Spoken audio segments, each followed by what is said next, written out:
Hey everyone, I'm Sarah Johnson, a 24-year-old artist from Chicago trying to make a name for myself in the art world. Things haven't exactly been smooth lately, but I've got quite the story to share with you all. It started with a text from my cousin Mark. Hey cuz, how about spending the summer at my farm in Iowa? Might help get those creative juices flowing. I stared at my phone, glancing around my tiny, cluttered apartment full of half-finished canvases and overdue bills. Was this really the escape I needed? As if reading my mind, Mark followed up, "You still there, Sarah?" "Yeah, sorry, just thinking." "Actually, it sounds perfect. When can I come?" "Whenever you want. The sooner the better. We've got plenty of space." I looked around at my cramped studio one last time. "How about next week?" "Perfect. Can't wait to see you." I hung up and immediately called my mom to tell her the plan. Ever since the divorce, our relationship had been tense. "Iowa?" she said with a sneer. "What could you possibly find there?" "Inspiration, maybe. I need a break, Mom."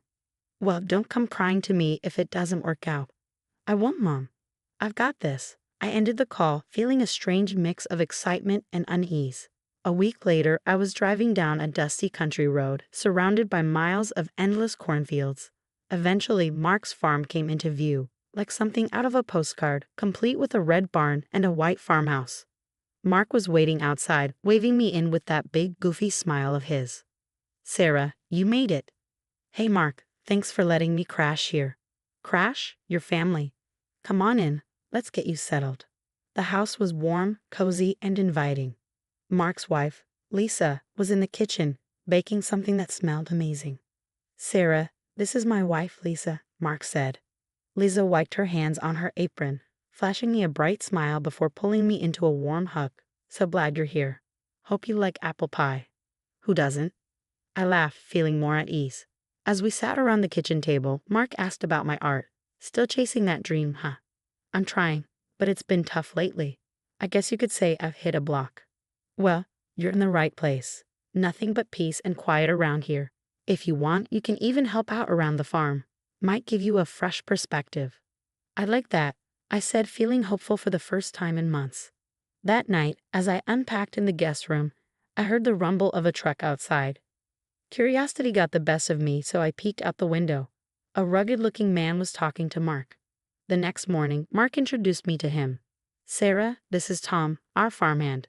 Tom, this is my cousin Sarah. She'll be with us for the summer." "Nice to meet you," Tom said, his expression unreadable. As the days passed, I started to settle into the slower rhythm of farm life. The fresh air and wide open spaces were exactly what I needed. I even started sketching again, inspired by the endless rolling fields and sunsets that stretched across the sky. One evening, as I was watching the sun dip below the horizon, Mark joined me on the porch.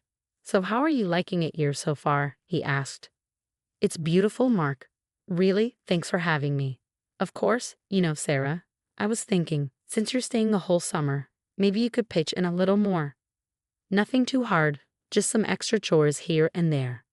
"Sure, I'd be happy to help," I said, not realizing how much I'd regret those words. At first, the tasks were manageable, feeding the chickens, helping Lisa in the garden. But soon, Mark was waking me up at dawn to muck out the stables and fix broken fences. "Mark, this is getting to be a bit much," I said, frustration creeping into my voice. "I came here to focus on my art, remember. Art doesn't put food on the table, Sarah. You're eating our food, aren't you?" I bit my lip, trying to stay calm. "Of course, and I'm grateful, but..."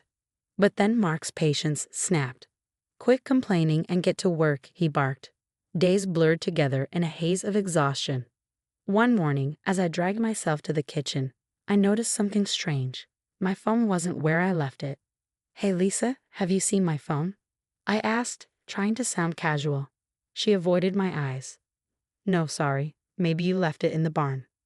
I searched everywhere, but it was gone. So were my car keys. Panic began to rise in my chest. I found Mark in the yard. "Mark, I can't find my phone or keys. I need to call my mom." He scoffed, not even looking at me. "What for? To complain? You're fine here." That's when I met Karen, Mark's mother. She'd arrived unannounced, eyeing me like I was some kind of parasite. "So this is the freeloader," she said, her voice thick with judgment. Mom, Mark said sharply, this is Sarah. She's helping out around the farm. Karen looked me up and down, unimpressed. Doesn't look like she's doing much helping to me. I opened my mouth to defend myself, but Mark cut me off, his voice cold. Don't worry, Mom. I'll make sure she earns her keep. After that, everything got worse. If I didn't finish my chores to Mark's satisfaction, he'd withhold meals. You don't work, you don't eat. That's how it is here, he said, smiling like it was a joke. I tried to reason with him. Mark, this isn't right. I'm your cousin, not your slave. His eyes narrowed, and a dangerous edge crept into his voice. You ungrateful little, after everything we've done for you. I flinched, shocked by his anger. That's when Tom, the farmhand, stepped in. Boss, maybe you should ease up a bit, Tom said, his voice quiet but firm. Mark rounded on him, his face flushed with rage. Mind your own business, Tom, or you'll be looking for a new job. Tom backed off, but later when he found me alone, he whispered, I'm sorry, Sarah. Mark's done this before. What do you mean? Last summer, it was his nephew. Kid came to stay, ended up working himself to the bone. Left in the middle of the night. A chill ran down my spine. Why don't you say something? Tom looked away, his face clouded with regret. It's not that simple. Mark's got dirt on me. I can't afford to lose this job. I nodded, understanding but feeling more isolated than ever. One day, desperate to escape the relentless grind, I snuck out to the barn where I'd hidden my art supplies. Painting was my only refuge, but when I opened the door, I found my canvases slashed and my paint scattered across the floor. No, I whispered, dropping to my knees, tears blurring my vision. Oops, Mark's voice came from behind me, smug and taunting. Guess there was an accident in here. Shame. I turned to him, my voice breaking.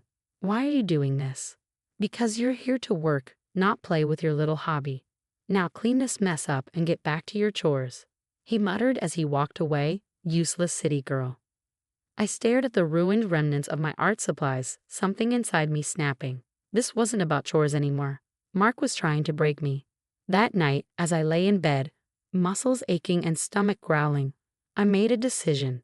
I had to get out, no matter what. But how? With no phone, no car, and miles from the nearest town, I was trapped.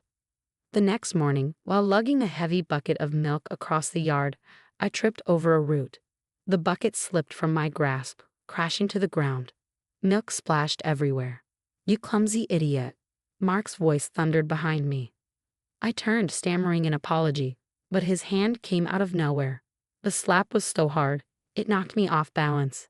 I tasted blood. That night, after everyone had gone to bed, I snuck out to find Tom. He was in the barn, startled when he saw me. Sarah, what are you doing out here? I need your help, Tom. I have to get out of here. His eyes widened in alarm. It's not safe. Mark will. I don't care what Mark will do. I can't stay here another day. Please. Tom was silent for a long moment before he finally nodded. All right, tomorrow night. I'll leave my truck unlocked. Keys will be under the floor mat. Thank you, I whispered, a flicker of hope kindling in my chest for the first time in months. The next night dragged on forever. I packed my few belongings into a small bag and waited for the house to fall silent. Hours ticked by. Just as I was reaching for the back door, a light flicked on in the kitchen. Who's there? Karen's voice called out. I ducked behind the couch, my heart pounding in my ears. I held my breath, praying she wouldn't investigate further. After an eternity, I heard her shuffle back upstairs, grumbling. Once the coast was clear, I slipped out into the cool night air.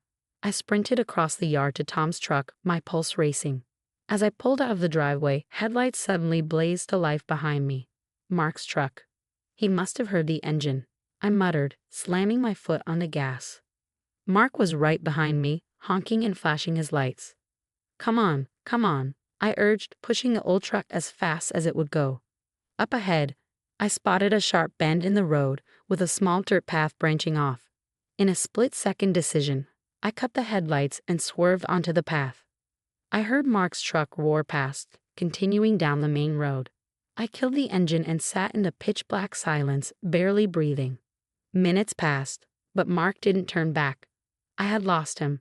Hands shaking, I restarted the truck and drove slowly, carefully in the opposite direction from where Mark had gone.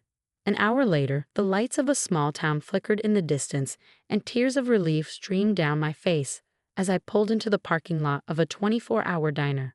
I was free, battered, exhausted, and wearing nothing but torn work clothes. But I was free. My legs shook as I stepped out of the truck, each step feeling surreal after the nightmare I'd endured. I stumbled inside, the warmth of the diner contrasting sharply with the cold weight of my memories. The waitress took one look at me, her eyes widening, and without saying a word, she picked up the phone. The next thing I knew, I was being taken to a women's shelter. "You're safe now," a counselor named Anna told me softly. "Take all the time you need to heal." For days, I did nothing but sleep and cry. The trauma of what I'd lived through felt like an anchor dragging me down.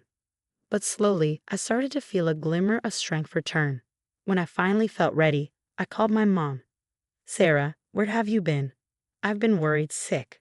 Her voice cracked with emotion. "Mom, I need to tell you everything." I poured out my story, every horrific detail. When I finished, the silence on the other end of the line was thick with shock. Then, I heard her crying. "I'm so sorry, honey," she sobbed. "I should have been there for you. Can I come see you?" Our reunion was raw, filled with tears and long overdue healing. As I recovered, I found solace in art again. I started sketching, first as an escape, then as a way to process my pain. Anna noticed. "Have you thought about sharing your story through your art?" she asked one afternoon. That question ignited something inside me.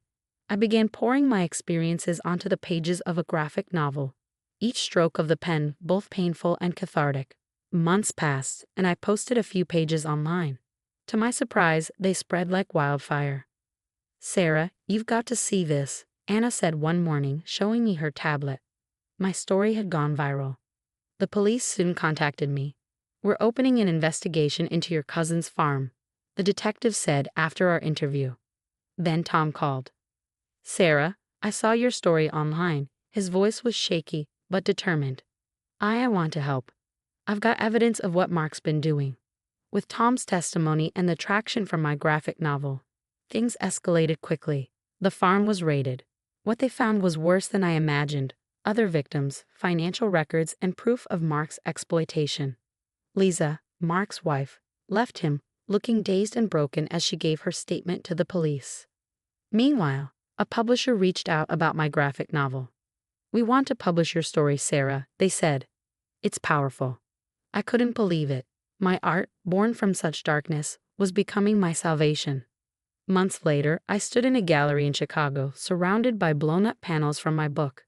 Friends, family, and strangers moved through the exhibit, many with tears in their eyes. My mom stood beside me, squeezing my hand. "I'm so proud of you, sweetie," she whispered.